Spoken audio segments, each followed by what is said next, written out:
మీ సొంత ఇంటి కలకు అసలైన నేస్తం బీబీజీ ఇండియా. అమరావతిలో నికార్సైన ప్రాపర్టీ కోసం contact 0406903224. Team India star all-rounder Ravindra Jadeja one day క్రికెట్కి గుడ్ బై చెప్పబోతున్నారా? రేపు న్యూజిలాండ్తో జరగబోయేటువంటి మూడే వన్డేనే జడ్డు కెరీర్లో చివరి వన్డే కానుందా? క్రికెట్ వర్గాల నుంచి వస్తున్న సమాచారం ప్రకారం అవుననే వినిపిస్తుంది. అసలు ఉన్నట్టుండి జడేజా ఈ నిర్ణయం ఎందుకు తీసుకున్నారు? దీని వెనుక ఉన్న అసలు కారణాలేంటి? ప్రస్తుతం న్యూజిలాండ్ సిరీస్ జరుగుతోంది. రేపు మూడో వన్డే జరుగుతుంది.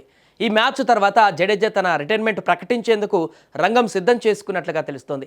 సాధారణంగా ఏ ప్లేయర్ అయినా కూడా ఒక వరల్డ్ కప్ తర్వాతనో లేదా ఒక పెద్ద టోర్నీ గెలిచిన తర్వాతనో రిటైర్ అవుతారు. కానీ జడ్డు ఇప్పుడు ఈ సిరీస్ మధ్యలో ఎందుకు ఈ నిర్ణయం తీసుకున్నారు అంటే గౌరవంగా తప్పుకోవాలి అనే ఆలోచనే ప్రధానమని తెలుస్తోంది.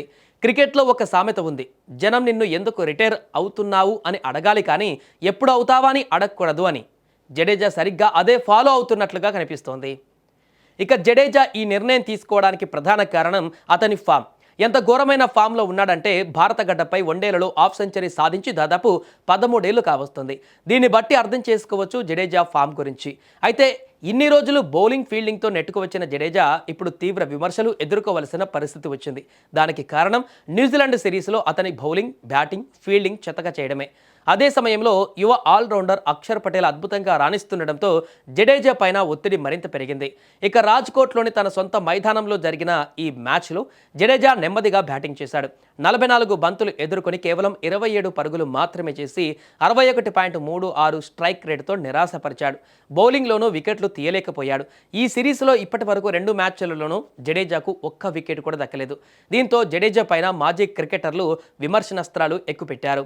మరోవైపు జడేజాకు ప్రత్యామ్నాయంగా కనిపిస్తున్న అక్షర్ పటేల్ తనకు వచ్చిన ప్రతి అవకాశాన్ని 2 చేతులా ఒడిసి పట్టుకుంటున్నాడు. ముఖ్యంగా పదునైనటువంటి బౌలింగ్తో వికెట్లు తీయడమే కాకుండా కీలక సమయంలో బ్యాటింగ్లోనూ మెరుపులు మెరిపిస్తున్నాడు. జడేజా తరహాలోనే left arm spin, left hand batting చేసే సామర్థ్యం ఉండటం అక్షర్కు అదనపు బలం. యువ ఆటగాడు కావడంతో ఫీల్డింగ్లోనూ చురుగ్గా ఉంటూ జట్టు యాజమాన్యం దృష్టిని ఆకర్షిస్తున్నాడు. అయితే ఇప్పటికే టీ20లకు గుడ్ బై చెప్పిన జట్టు తనను మేనేజ్మెంట్ పక్కన పెట్టే వరకు ఆలోచించకుండా కొత్త వారికి దారివ్వాలి, తాను గౌరవంగా తప్పుకోవాలి అనే భావనలో జడ్డు ఉన్నాడని, అందుకే రిటైర్మెంట్ నిర్ణయం తీసుకున్నట్లుగా సమాచారం. ఒకవేళ రేపు జడేజా రిటైర్మెంట్ ప్రకటిస్తే అది వన్డే క్రికెట్కి ఒక తీరని లోటు. ఎందుకంటే 2019 వరల్డ్ కప్ సెమీఫైనల్లో ఇండియా ఓడిపోయే స్థితిలో ఉన్నప్పుడు జడేజా ఆడిన ఆ ఇన్నింగ్స్ ఏ భారతీయుడు కూడా మర్చిపోలేడు. గ్రౌండ్లో బంతి ఎటు వెళ్ళినా చిరుతపులిలా డైవ్ చేసి ఆపే జడేజాను మళ్ళీ మనం చూడలేకపోవచ్చు. కేవలం బౌలింగ్, బ్యాటింగ్ మాత్రమే కాదు, ఫీల్డింగ్లో మ్యాచ్ని గెలిపించగల సత్తా ఉన్న ఏకైక భారత క్రికెటర్ రవీంద్ర జడేజా. అలాంటి ప్లేయర్ ఇక వన్డేలలో కనిపించడు అంటే జీర్ణించుకోవడం కష్టమే. ఏది ఏమైనా రేపు న్యూజిలాండ్తో జరిగే మ్యాచ్ జడేజాకి చివరిది అయితే అతను ఘనంగా వీడ్కోలు పలకాలని, ఒక అద్భుతమైనటువంటి ఇన్నింగ్స్ లేదా స్పెల్తో ముగించాలని కోరుకుందాం. జడేజా ఇప్పుడే రిటైర్ అవ్వడం కరెక్టేనా లేక ఇంకొన్నాళ్ళు ఆడాలా? కింద కామెంట్ సెక్షన్లో మీ అభిప్రాయాన్ని తెలియజేయండి.